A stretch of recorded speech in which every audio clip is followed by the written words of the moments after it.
welcome everyone. Thanks for joining. I want to tee this up, Manuj. You're a busy man. You're an author, you're an entrepreneur, you've got your business, you're a coach, you're a consultant, you're an engineer, and you're a pretty prolific content creator too. So you're a thought leader in many respects.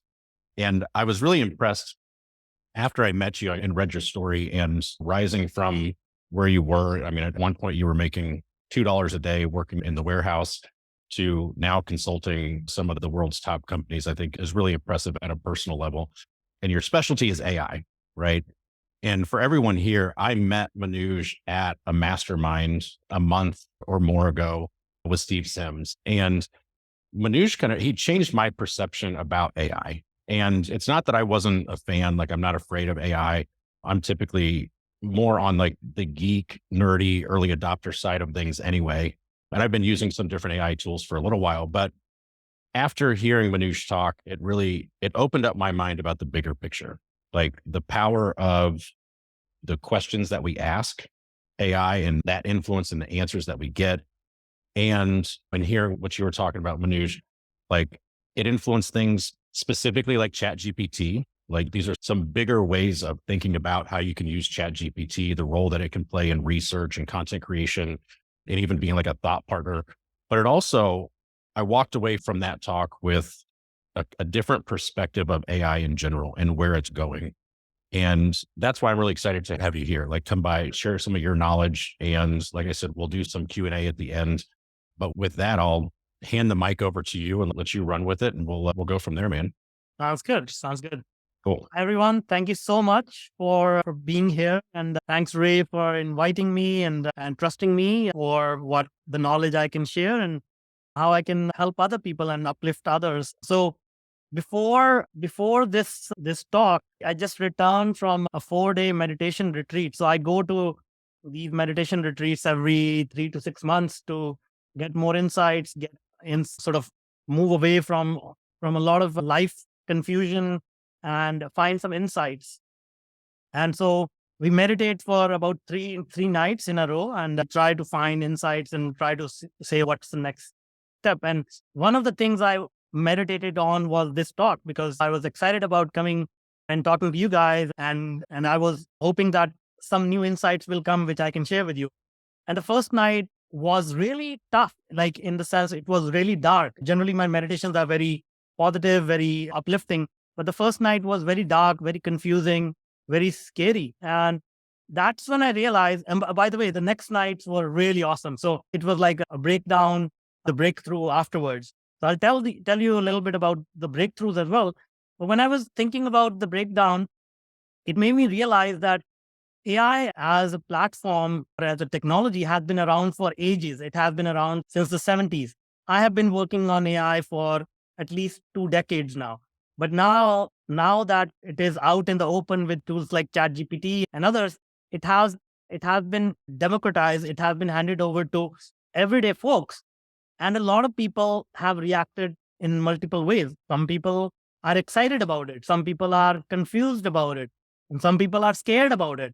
And I hear the more people I'm talking to, I'm hearing this sort of this sentiment of that I am scared about AI. And so I meditated on that, like what could be the reason why these things are scary?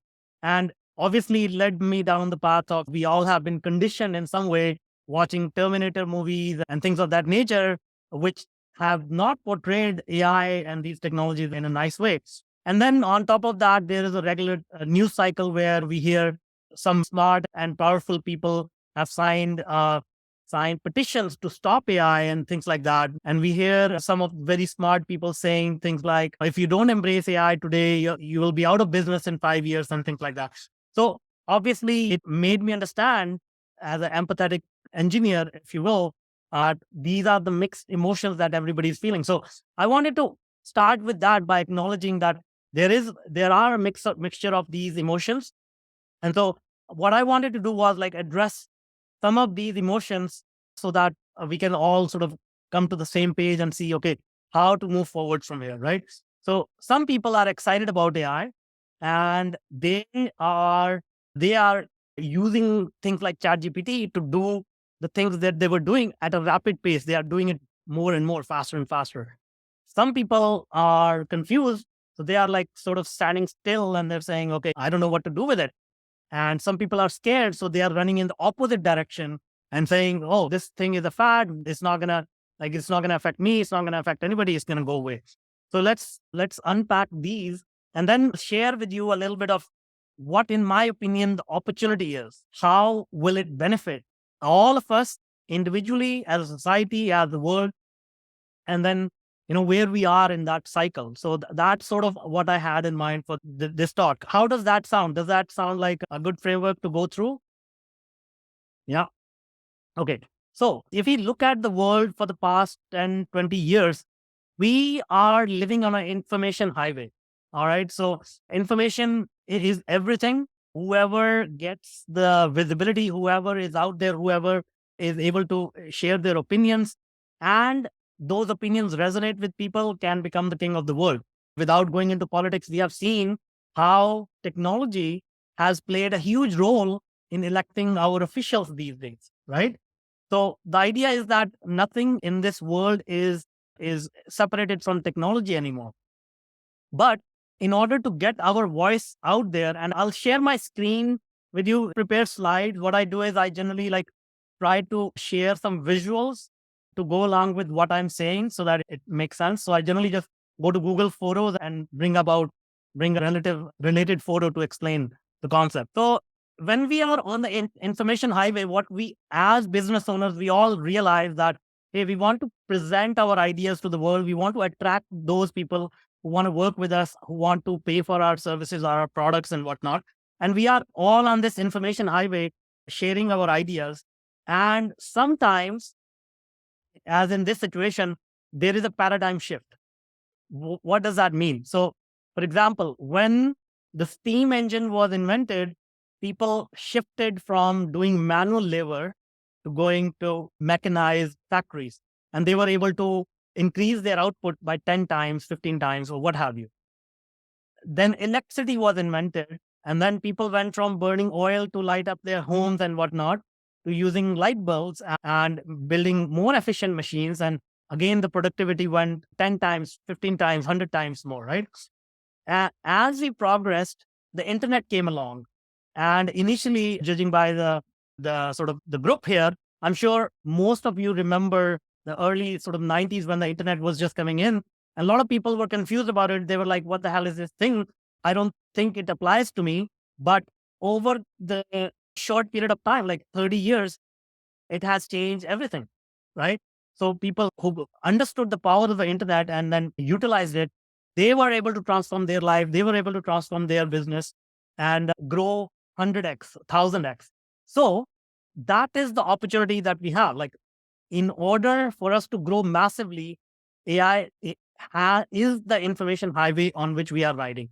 Now, does that make sense so far? Sometimes I tend to ramble on, so please, if I go too deep, just pull me back and ask me any questions. But the information highway is the thing where we present our ideas and also get the eyeballs and the ears of the people, of the audience that we want to reach.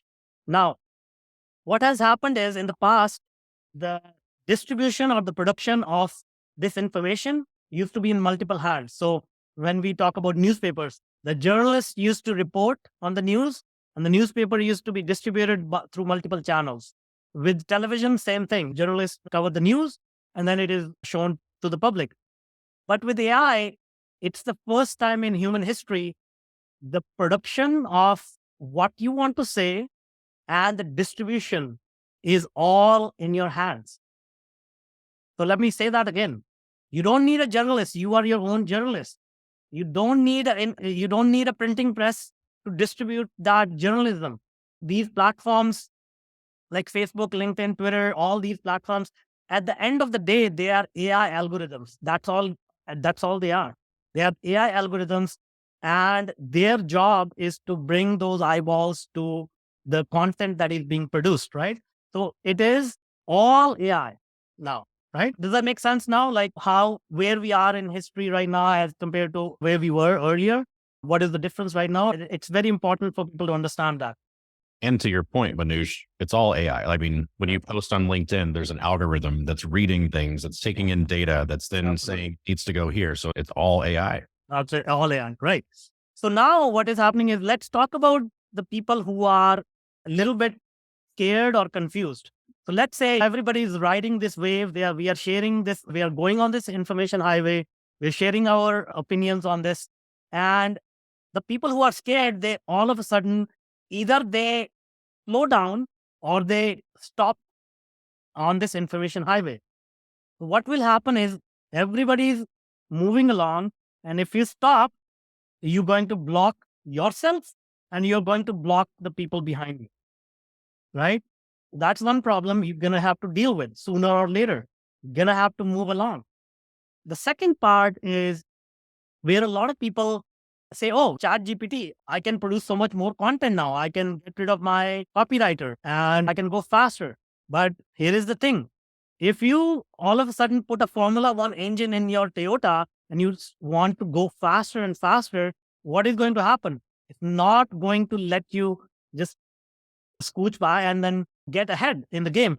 The other important thing to realize is, when you produce a lot of content, it is also being processed and distributed by another AI algorithm, right?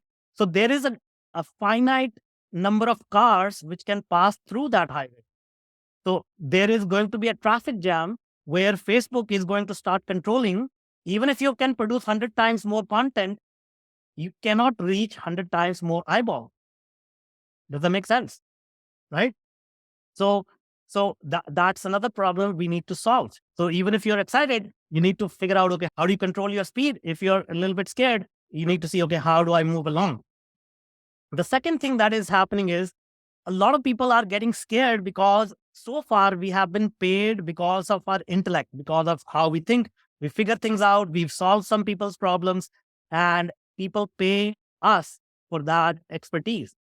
And now with AI, people are saying, hey, if any Tom, Dick, and Harry can figure out what I do, why will people pay me? Right? That's a scary thought. Like, I'm not going to have a job or whatever. But the thing is that we have to realize a few things about human nature. First, we are the laziest species on the planet. Okay. Like, the first entrepreneur was the caveman who had to venture out to find some food. And then we figured out, hey, if I can kill a bigger animal, I can just lay low for 30 days and just hang out, right? And no other species does that. So that's your evidence right there. Then what I'm pointing out as is that I talk to hundreds and hundreds of people. In many cases, I give them the blueprint of how they can improve their life and their business. But I am so surprised 99% of the people will not lift a finger, right? So even if AI can do the things that you are able to do, most people just want to have somebody help. So a good example I give is, like, today on YouTube, you can go ahead and find information about your health. You can find any information. So let's say if you have joint pains, you can find some information on YouTube, but nobody in their right mind is going to start treating their joints without going to a doctor, right? So to think that AI is going to like start taking our jobs away is silly. But I can tell you, a person who understands and uses AI will take away our job, because they will be doing the work faster, better, and in a more precise manner. Just like I mentioned how steam engine transform the industry, electricity, internet, all these paradigm shifting technologies, they shift us in a massive way. So if we don't use these technologies, we get left behind. But on the flip side, we also have to realize the opportunity as well, not a hierarchy of wealth, but hierarchy of what people can do and their intellect and their ability to execute and all that. And so we tend to sell to people below. Let's say we are at one level, we always tend to sell to the person below us, right? Because they cannot figure out what we can figure out. And again, this is not to say that some people are not capable or whatever, but we all have our own gifts. Some people are technical, some people are business oriented, whatever it is. So the idea is that we are scared that these people below us, they will figure out what we have figured out, and we won't have anything to do or to serve people. But at the flip side, if we look at it, the person above us is also afraid. So the opportunity is that if you stop worrying about what these people are or are going to do or not going to do, we also have to recognize we have an opportunity to start serving the people above us, right? We can start to upgrade our own expertise and start approaching people, Fortune 500 companies or larger organizations, larger clients, which were not within our purview.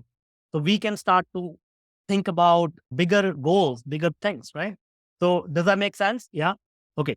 So now we have addressed, I hope I have addressed some of the feelings that we are feeling, why we are confused, why we are afraid, why we are excited, and where we are, what kind of actions we are taking right now in response to those feelings. Now, if we want to really understand the opportunity and really get ahead in this game, I'm always, whenever I'm stuck in traffic on a highway, I'm always jealous of the people who are riding a motorcycle, or they have two or three people in the car, and then they can take the what is it called? The fast lane, and they get just zip by, right? Like, and you're sitting there waiting.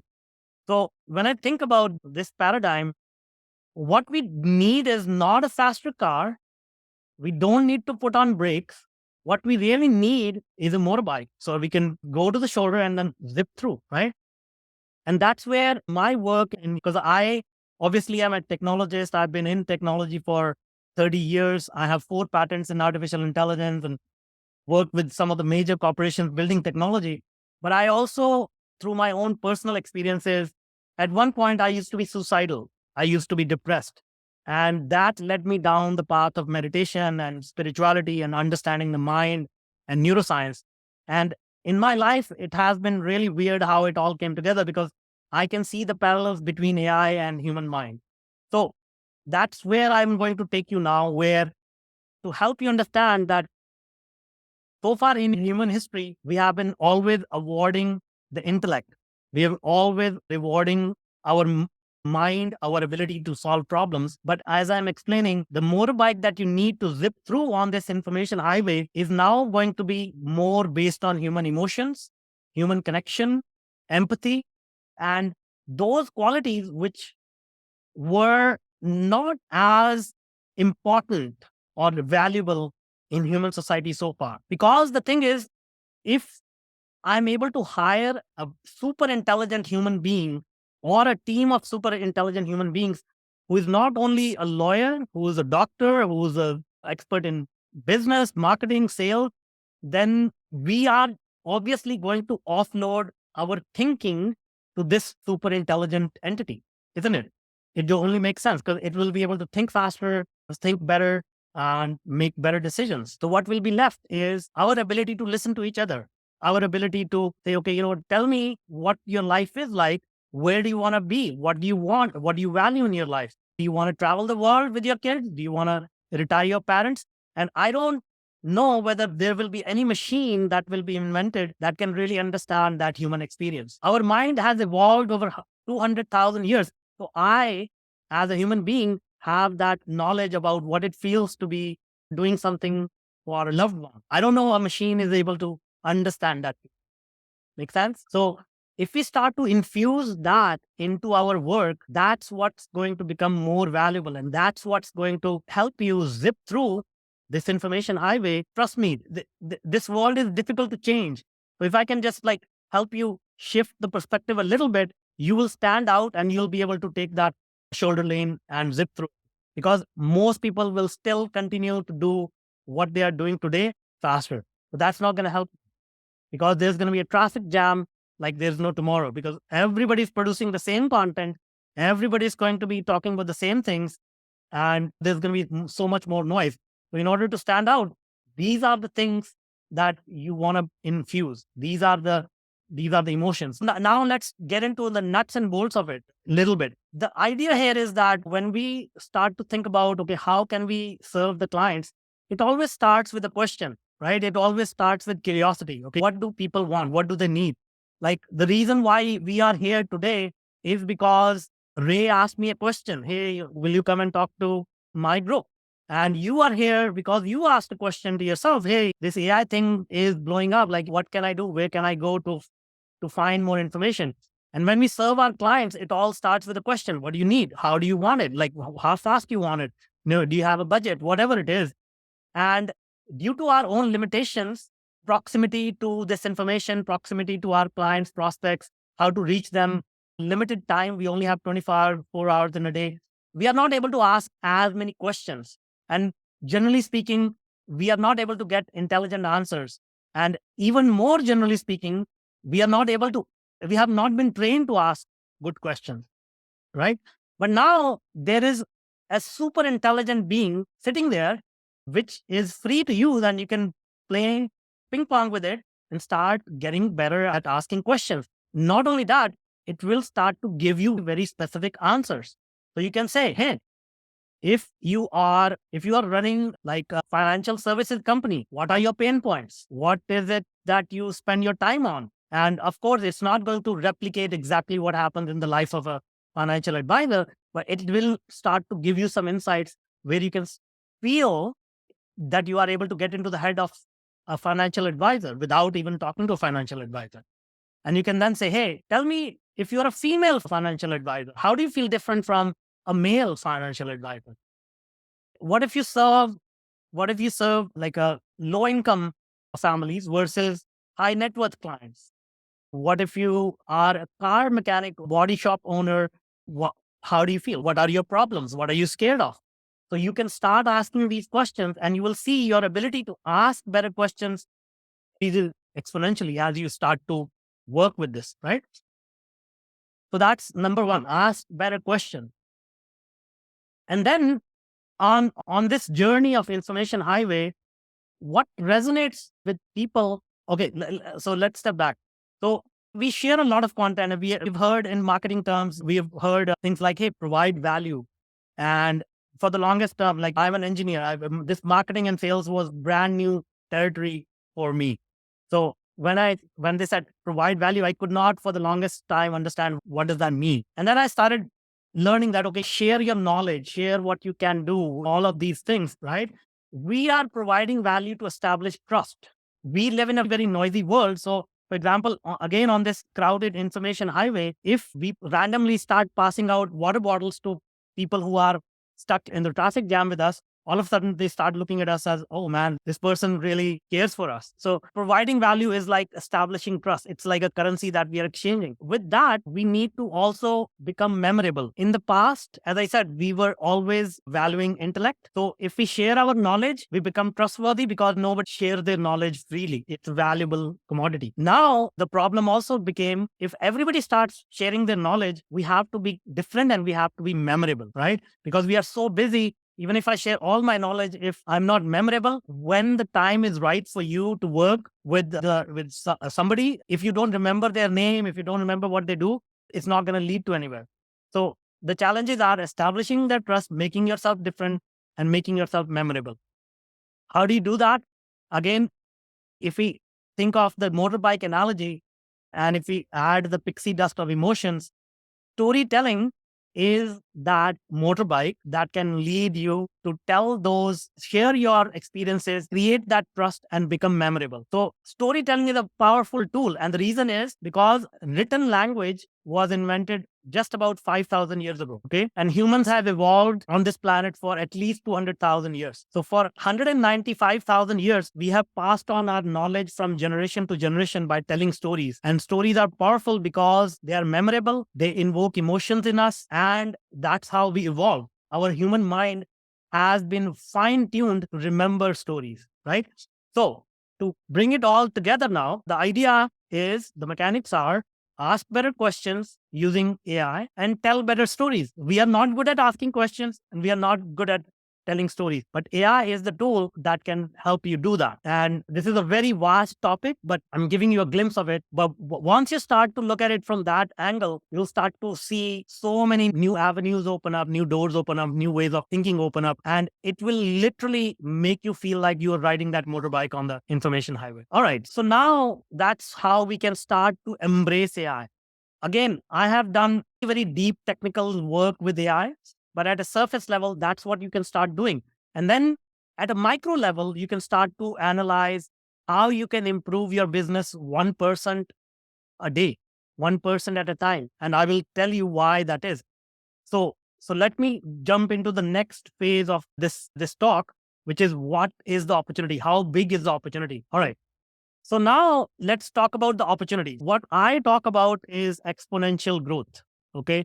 As Ray mentioned, I come from $2 a day, very humble background. And today I'm a global thought leader. I was just recognized as a top 500 global thought leader in AI, written 2 books on technology. My podcast is in the top 1%. Not to brag or anything, but to show what exponential growth looks like, right? I've experienced it myself in my life. My desire is to share that with other people. Exponential growth looks like this, right? It's a hockey stick. And this is entirely possible because if somebody can name their favorite richest people in the world, who's your favorite richest person in the world? Warren Buffett. Warren Buffett. He got his wealth analyzing data because he can analyze data better than anybody else. He can see things in looking at a balance sheet that most people miss, right? Any other name? Elon Musk. Okay, all of them are data guys. Bezos, Amazon is all algorithm. Amazon knows more about you than you know about yourself. They can predict what you're going to buy based on your history. Elon Musk, Tesla, if you don't realize, it's actually a data company. It's not a car company. It's a data company, right? So these folks have discovered the power of data decades ago. Precisely, let's talk about Bezos. 2 decades ago, he started Amazon, 1997, around that time frame, right? In 20 years, he became the richest person in the world. Not anymore because of his personal challenges, but he became the richest person in the world in 20 years. And compare that to the Ford family or Toyotas of the world or industrial powerhouses which have been in business for centuries, right? They're nowhere near. And Walmart, the biggest, like the behemoth, like in retail, nobody could touch Walmart. That was left behind in 20 years. And the reason is because they understand the power of AI and data. And that's what exponential growth looks like. It's like hockey stick, right?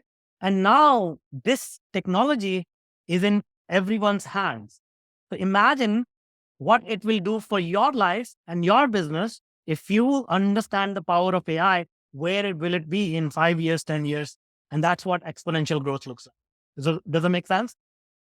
So I'm showing you the real evidence of what this technology does once you use it properly by demonstrating to you that everybody who is wealthy today, they got wealthy because they really understand the power of data, right? The product or service they are selling is meaningless as compared to the power of data, how they figure it out, how they utilize it. Even to the effect that Amazon obviously knows a lot about our customers, but they use even data to optimize the route of the pickers in their warehouses. So they're huge warehouses.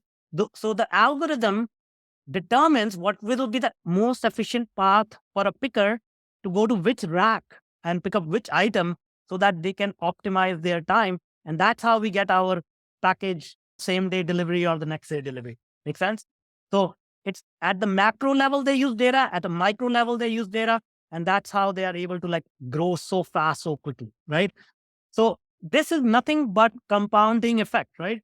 So we all know the impact of one interest. So the more time we give, the more it is going to grow, right?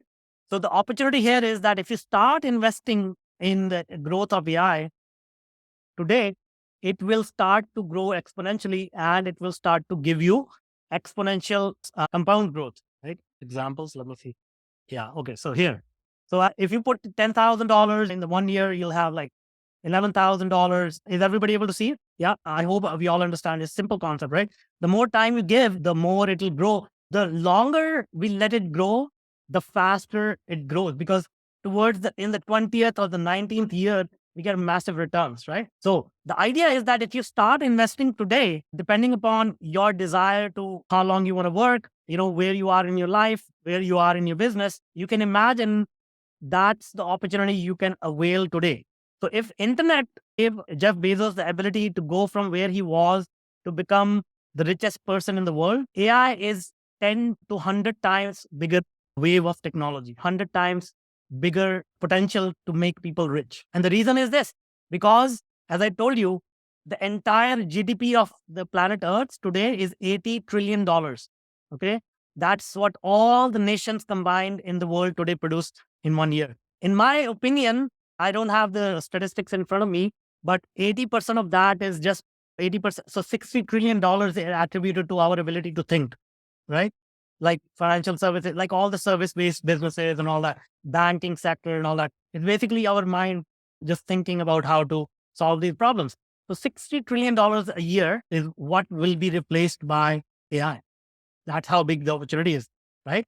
It doesn't come close to any specific industry like retail, like Amazon made Bezos rich, but it's nothing compared to what we are dealing with here. Make sense? If you go look at statistics like IBM CEO is saying that AI is going to add about $10 trillion to the world economy in next 7 years. So that's additional 10 trillion with one technology. That's the level of impact we are talking about. That's the level of opportunity we are talking about, right?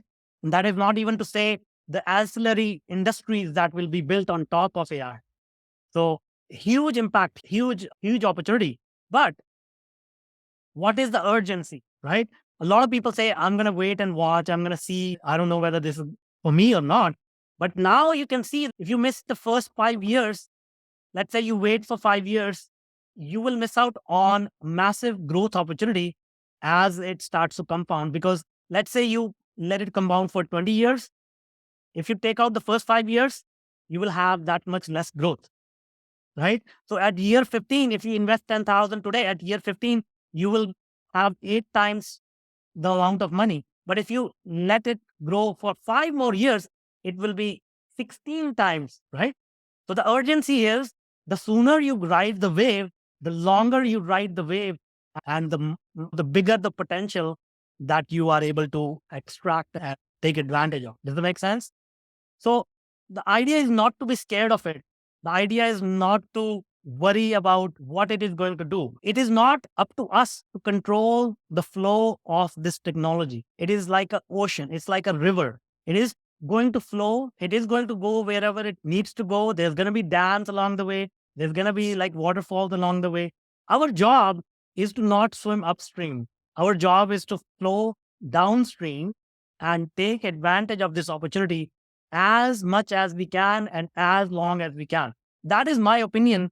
And I'm very open minded. So anything that you bring me your questions, help me understand your worries, your fears, and I'll try to address it. And my also desire is to discover these things. I talk a lot about questioning. I talk to AI a lot about the specific questions that people have in mind. But I want to hear your questions because I also want to provide those solutions.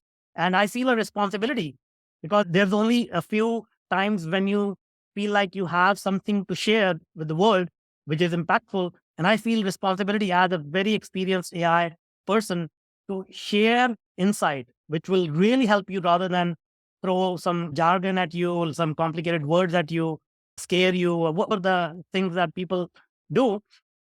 But my real desire is to get to know you, get to understand your business, and really help you understand what this means for you. So I will close there and let me know if this made sense. If you have questions, I'm also looking for feedback.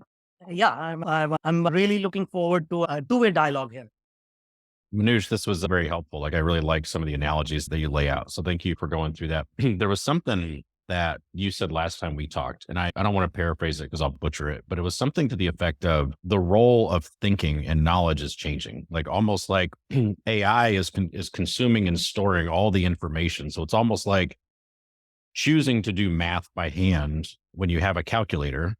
And we now have the opportunity to change how we're using our brains, knowing that there's something that's storing the data. Can you say that better or remind me what it was that you said? Absolutely. Absolutely. I mentioned this a little bit earlier. So humans have used technology to enhance our physical abilities since the day one, right? Like I said, the guy who stepped out, or guy or gal who stepped out of their cave to kill an animal was the first entrepreneur.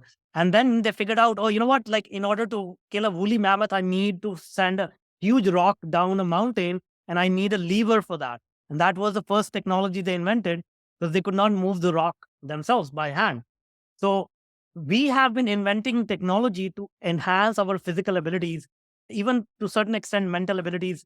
So we invented the crane to lift thousands of pounds, even though a human being can only lift a few, maybe a few 100 pounds. We invented the car so that we can like travel at 100 miles an hour, even though we can only run at maybe 10, 15 miles an hour. So you can see everywhere we look, these technologies have helped us enhance our physical abilities. But AI is a true technology that has allowed us now to enhance our mental abilities. So if I ask you, you want to go grocery shopping? The grocery store is like 5 miles. Do you want to take the car or you want to go on foot? Both are valid. Both will get you there. But which one will you pick? So it's same thing.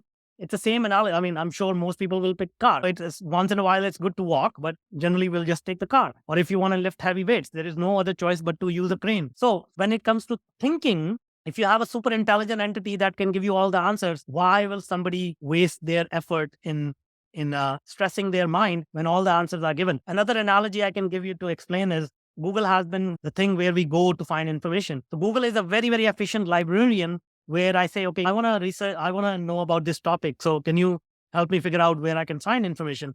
And like an efficient librarian, it'll point us to the right rack and the right book and say, okay, go search this website and you will find that information. But now imagine that librarian has become super intelligent in that it doesn't even tell you which book to go read. It will say, I know that book. Tell me what you want to know, and I'll tell you the answer. So, right there, then you can skip all the research, all that stuff, and talk to the super intelligent librarian, which will give you all the answers. So, which one will you pick, right? That's where we are at, right? Like, that's the kind of efficiency and precision we get by embracing AI. It's a great way to look at it. Asking for Owen here, who put this in the chat, and it's what are some ways that we can improve how we interact with AI? And I'll just like a little color on this is when I first met you and heard your first talk, I thought of Chat GPT in like a very limited way, like content creation. And what I've now seen like in the recent weeks, we're able to like incorporate it as part of our work processes, like drop this transcript from Descript into Chat GPT, write a summary as a YouTube description, and so we can have a VA basically run this as part. And there are so many ways. You mentioned customer research. You mentioned like you can actually interact with it in a completely different way. And it just says like, what's a better way to improve that, like to get better at prompts or improve the questions that we ask? See, the first thing is, again, focus on the human side of things. Technology is great, but I really implore you to start thinking about ChatGPT as an intelligent person. Don't think of it as a technology, but as a person. And how will you talk to that person? Ask it to assume a role. Imagine this is a chameleon who can transform into anything. So you can tell ChatGPT, you are this financial advisor. You are a salesperson. You are this. You behave like this. And then answer my question. And the more detail you can provide, and this is what we do, like we actually personalize AI, first of all, to such an extent that it understands what life I have led so far, so that it can really start to think like me, like my brain, like my mind. It can start to react to situations and questions like I do. So you gives those specific personalities to this AI, specifically talking about ChatGPT. And by the way, I want to clarify one thing. AI is a much bigger field than ChatGPT, but ChatGPT is something that is available to all of us right now. So just speaking about ChatGPT, ask it to assume a role, give it more and more detail about who you want it to be. If you have a customer avatar in mind, like get it to understand you are 5'4", you are like you live in a suburban area, you drive a luxury car. These things matter. It actually is a human entity which knows how to behave in that way. Okay. If you start thinking like that, you'll start to ask better questions and then start talking to it just like you will talk to that person. How was your day? Tell me a little bit about the problems you faced. You will be surprised how it will start to shape your mind. It's a two-way street, by the way. And that's the thing that people don't realize. AI and our mind, it's a continuum. So if you start to think like that you're talking to a friend, these questions, these answers that you get back, it'll start to shape your mind and you'll start to develop a friendship. It sounds all weird and everything. I understand that, right? But when you start to do it, you'll start to see it and you'll start to ask better questions because now you'll say, oh, if I ask you this question, you give me a stupid answer. So let me try a different question. So again, there's a huge sort of industry mushrooming right now, prompt engineering. But I tell people that if you start to talk to it like a human being, you will become a prompt engineer. And at certain point, you may need a specialized person, but for the first few steps, just start getting comfortable with it. I will not get confused by what is the best prompt to use. It's like saying, what is the favorite flavor of ice cream for the world? There's no favorite flavor of ice cream for the world. What is the favorite flavor of the ice cream for you? Right? That's what's more important. So, so if you interact with it that way, you will start to develop your own skill. And like with everything, you'll make mistakes and there is no cost to it. Just have some time investment and you will see how beautiful and easy it is to use. And of course, if you think that you need help, of course, there are people like myself who are willing to help, but I will say first start with yourselves and get to know how it behaves with you individually. That's one more thing I will emphasize here. We are going into the era of extreme personalization. Okay. Industrial revolution brought about mass production, but it also brought about vanilla, meaning everything is the same. But now with AI, we will be able to design personalized medicine. We will be able to design personalized education. We'll be able to like really fine tune everything that we are accustomed to according to my individual needs. Not, oh, I only get these shoes in 12 sizes because of mass production. That's the only thing we can accommodate. Not because these drugs have been tested on people and 20% of the people will have these side effects because that's the best we can do. Because we are all individuals, right? So with AI and these technologies, I can say, I'll give you a shoe exactly that fits within 2 millimeters of your foot length. I'll give you a medicine that will exactly match your genome. So these are the things that will continue. So if you start to think along those lines, you personalize your products and services for your clients, that's the power that you're getting back. So does it make sense? Does that answer the question? I think that helps but you said this earlier. You said AI is not going to take your job, but someone using it will. Yeah. And that's the thing. If you think of it like a person and a super intelligent person, and you don't take the time to interact with that person or to ask good questions and get better answers, that's how you get passed up. Like it's in the long run, just somebody that's asking better questions and interacting with the tool we all have access to. That's how you inevitably get passed up. And most of us on this call, we've spent 10, 15, 20 years amassing knowledge, specialized knowledge that we've been paying a lot of money to. And now we're packaging that up and productizing it and selling it. We have to understand that other people now have access to the knowledge that took us 15 years to develop. And that from a marketing standpoint, will they be a better coach than you? No, but like I've said before, you're only as good as your marketing until somebody hires you. People only know how good you are after they give you money. Up to that point, you're only as good as your marketing. And if somebody else has access to that, then they can empower their marketing. So, and I have some time left over on this, and I know you do too, Manuj, so we can run a little bit later. Paul, you had a question. You want to ask yours? Yeah, I think Manuj actually answered my question with his response to Owen's question.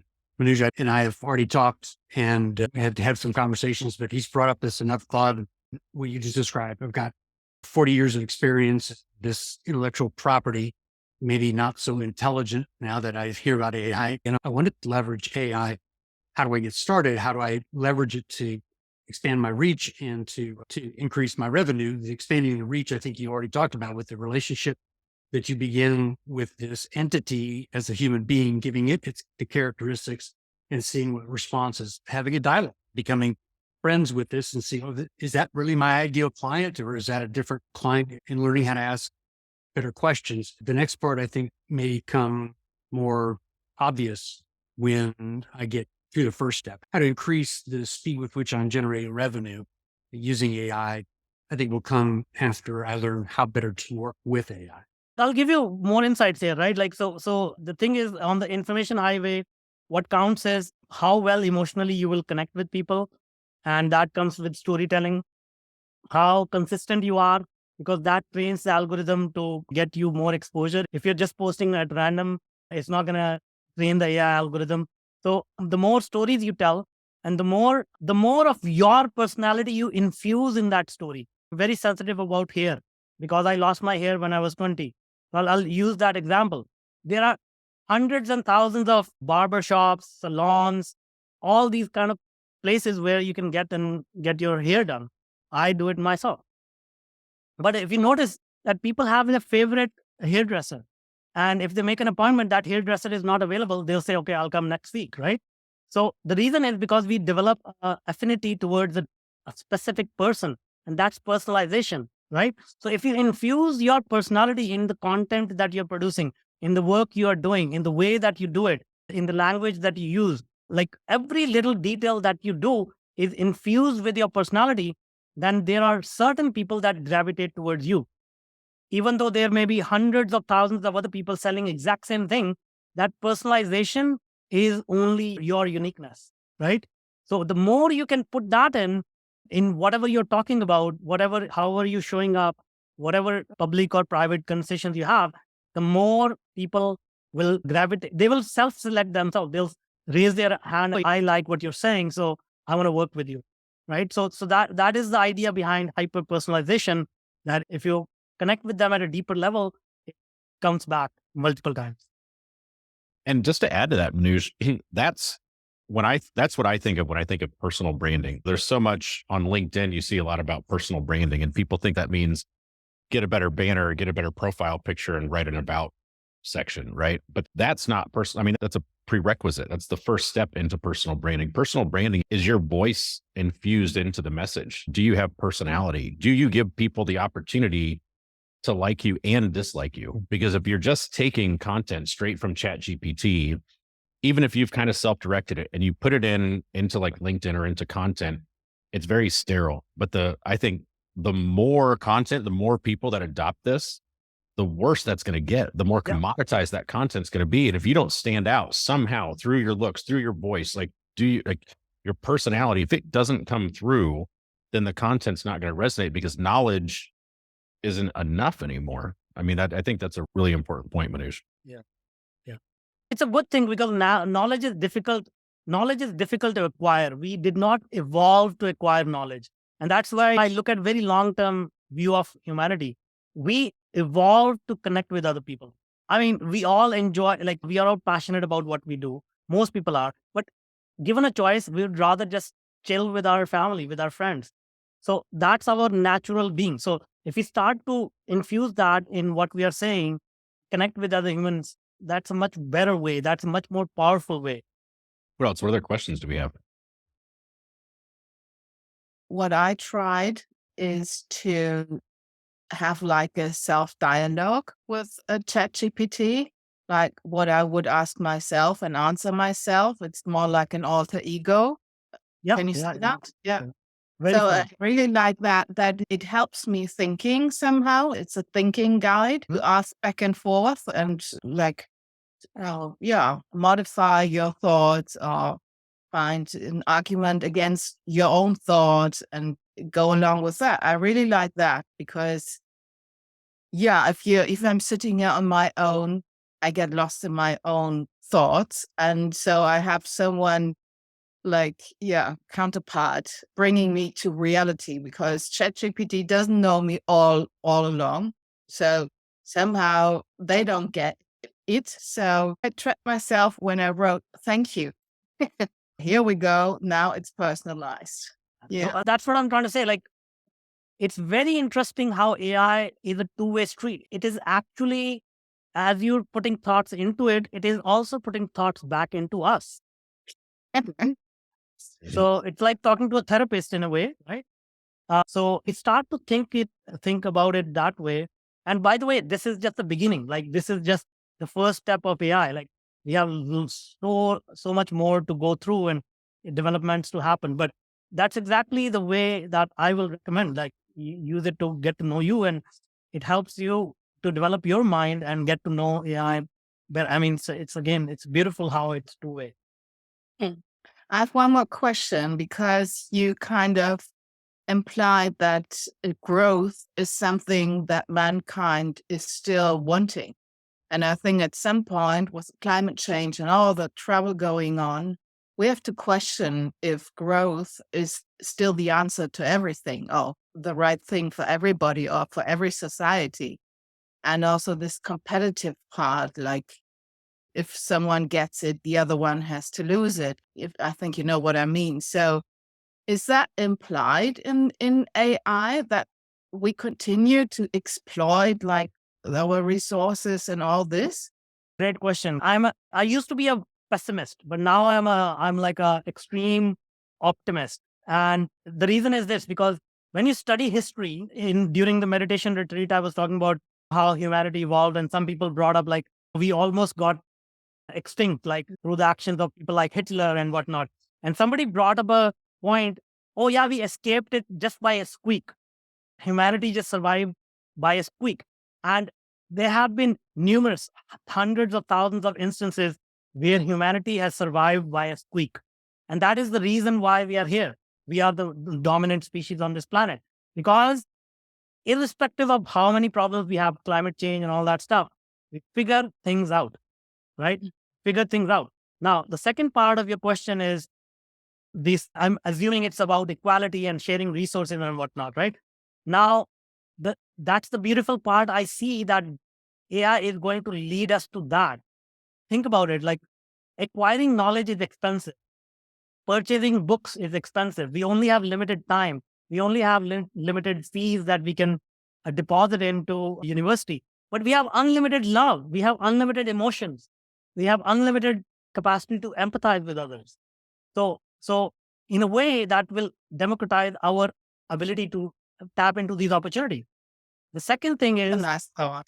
Yeah. and you can see it, like, look at the richest people. Where did they come from? Right? They came from nothing because they were able to leverage these technologies, which were off limits, what, maybe 100 years ago? You needed massive capital to do something, right? Even to advertise, like in, let's say, 1980s, if I want to get my message out there, the only option was I have to advertise in newspaper, radio, television. And that's not cheap, right?